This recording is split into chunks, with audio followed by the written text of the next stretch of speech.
Hi hello नमस्कार मंडळी. Homemaker विद्या या चॅनलमध्ये मी विद्या तुमचं सगळ्यांचं अगदी स्वागत करत आहे. तर मी आज तुमच्यासोबत शेअर करणार आहे गुरुपौर्णिमेपर्यंत करायच्या सेवा. तुम्ही काय काय सेवा करू शकतात, काय काय नाही, तर ते सगळं मी तुमच्यासोबत शेअर करणार आहे. त्यासाठी व्हिडिओ तुम्हाला शेवटपर्यंत बघायचा आहे. आणि व्हिडिओ आवडला तर लाईक, कमेंट आणि शेअर नक्की करा. आणि कमेंट करून मला नक्की सांगा. आणि चॅनलवर जर नवीन असेल तर चॅनलला सबस्क्राईब आवर्जून करा. मी ज्या तुम्हाला सेवा सांगणार आहे त्या अगदी सोप्या आहेत, अवघड असं काहीच नाही आहे. प्रत्येक गृहिणी करू शकते. त्यानंतर स्त्री, पुरुष, महिला, वृद्ध कुणीही ह्या सेवा करू शकतात. पण ठराविक अशा काही सेवा आहे ज्यांना खूप वेळ लागतो. ते तुमच्या सोयीप्रमाणे तुम्हाला जमेल तसं करायचं आहे. तर चला तर मैत्रिणींनो, मी तुम्हाला पुढे सेवा सांगणारच आहे. व्हिडिओ जर आवडला तर नक्की लाईक करा आणि मग पुढे जा. तर मैत्रिणींनो, तुम्हाला सगळ्यांना माहितीच आहे की पुढे येणाऱ्या 10 जुलैला गुरुपौर्णिमा आहे. आणि गुरुपौर्णिमेच्या दिवशी आपण म्हणतो की गुरुपद घ्यायचं असतं. तोपर्यंत काही सेवा करायच्या आहेत. गुरुपौर्णिमा ही सगळ्यात श्रेष्ठ अशी पौर्णिमा आहे, कारण आपलं आयुष्य जे चालतं ते फक्त गुरूंमुळे आणि गुरूंच्या आशीर्वादामुळे. तर त्यासाठी तुम्हाला काही सेवा करायच्या आहेत ते मी तुम्हाला पुढे सांगणार आहे. तर सगळ्यात महत्त्वाची सेवा गुरुपौर्णिमा म्हणजे गुरूंसाठी समर्पित आपण असं म्हणू शकतो. तर दत्तगुरूंना आवडणाऱ्या गोष्टी आपण त्यामध्ये करू शकतो. जसं की सगळ्यात महत्त्वाचं म्हणजे गुरुचरित्र पारायण. ही आयुष्याचं सोनं करणाऱ्या 2 गोष्टी आहेत. त्या म्हणजे गुरुचरित्र पारायण आणि स्वामीचरित्र पारायण. त्यापैकी गुरुचरित्राचं पारायण हे तुम्ही करू शकताय. त्याचे काही नियम बंधनं आहेत, म्हणजे सोपे आहेत, खूप अवघड असे नाही आहेत. ते तुम्हाला माझ्या चॅनलवरती बघायला मिळतील. बाकीचे व्हिडिओ आहेत त्यामध्ये. तर गुरुचरित्राचं पारायण तुम्ही करू शकता. त्यानंतर दुसरी गोष्ट आहे, दत्तगुरूंची सेवेमध्ये तुम्ही दिगंबरा दिगंबरा श्रीपाद वल्लभ दिगंबरा ह्या मंत्राचा जाप तुम्ही 21 दिवस, 11 दिवस, 7 दिवस, 5 दिवस 11 माळी जाप तुम्ही करू शकताय. 11 माळी जाप म्हणजे 108 महिन्यांची 1 माळ, अशा 11 माळींचा जाप तुम्हाला करायचा आहे.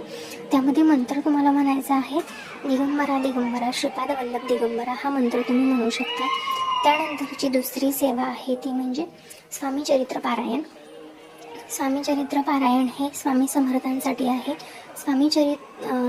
श्री स्वामी समर्थ हे दत्तगुरूंचेच अवतार आहेत आपण असं मानतो. त्यामुळेच जर तुम्ही गुरुचरित्र पारायण करू शकत नसाल आणि तुम्ही स्वामी भक्त असाल तर आवर्जून तुम्ही स्वामीचरित्र पारायण करू शकता. स्वामीचरित्र पारायणामध्ये 21 अध्याय असतात. तर 21 अध्याय एकदा करणं म्हणजे एक पारायण असतं. तर तुम्ही ते पारायण 21 पारायण, 11 पारायण, 7 पारायण, 5 पारायण तुम्हाला शक्य तितके पारायण तुम्ही करू शकता. तोपर्यंत जर तुम्हाला 11 पारायण करणं शक्य असेल तर तुम्ही 11 केले तरी सुद्धा चालू शकतं. तर ते पारायण कसे करायचे, तर स्वामीचरित्र पारायणामध्ये 21 अध्याय आहेत. ते 21 अध्याय तुम्ही एका दिवसात 21 अध्याय किंवा 7 असे, एक दिवशी 7 अध्याय, एक दिवशी 7 अध्याय, असं 3 दिवसात सुद्धा तुम्ही एक पारायण पूर्ण करू शकता. किंवा तसं तुम्हाला शक्य नसेल तर तुम्ही 3 अध्याय एक दिवशी, 3 अध्याय एक दिवशी, असं 7 दिवसात तुम्ही एक पारायण पूर्ण करू शकता. पण तुम्हाला तोपर्यंत जितके शक्य होतील तितके आवर्जून तुम्ही पारायण पूर्ण करा. त्यानंतर मी कोणत्या सेवा तुम्हाला सांगितल्या, एक गुरुचरित्र पारायण, त्यानंतर दत्तगुरूंचा मंत्र दिगंबरा दिगंबरा श्रीपाद वल्लभ दिगंबरा, त्यानंतर स्वामीचरित्र सारामृत, त्यानंतर श्री स्वामी समर्थांचा गुरुमंत्र आहे तो श्री स्वामी समर्थ या मंत्राच्या 11 माळी जप करायचा आहे. किंवा श्री स्वामी समर्थ जय जय स्वामी समर्थ, श्री स्वामी समर्थ जय जय स्वामी समर्थ या मंत्राचा तुम्ही 11 माळी जाप करायचा आहे. 11 माळी जाप म्हणजे 108 वेळा एक माळ. 108 वेळा तुम्ही जेव्हा मंत्र म्हणताय तेव्हा एक माळ होते. आणि अशा 11 माळी करताय त्यावेळेस तुम्ही 11 माळींचा जाप करता.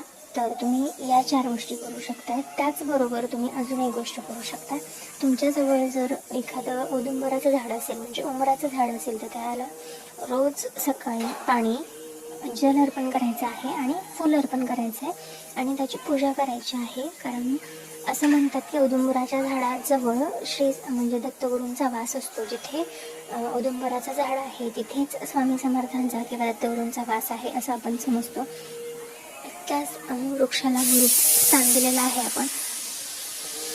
त्यामुळे त्या वृक्षाची ज्यावेळेस तुम्ही सेवा करतात, पूजा करतात, त्यावेळेस ती थेट गुरूंना पोहोचलेली असते असं आपण समजतो.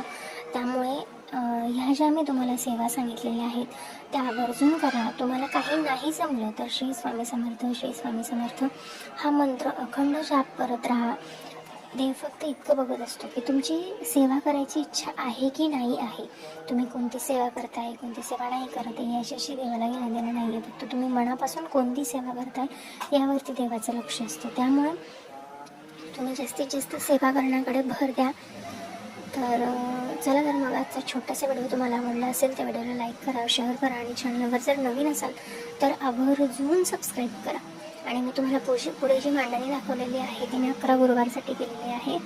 11 गुरुवारची मांडणी कशी करायची, 11 गुरुवारची सेवा काय करायची, पूजा काय करायची, ह्या सगळ्या गोष्टींचा वेगळा व्हिडिओ मी आपल्या चॅनलवर दिलेला आहे. तो सुद्धा तुम्ही जाऊन बघू शकता.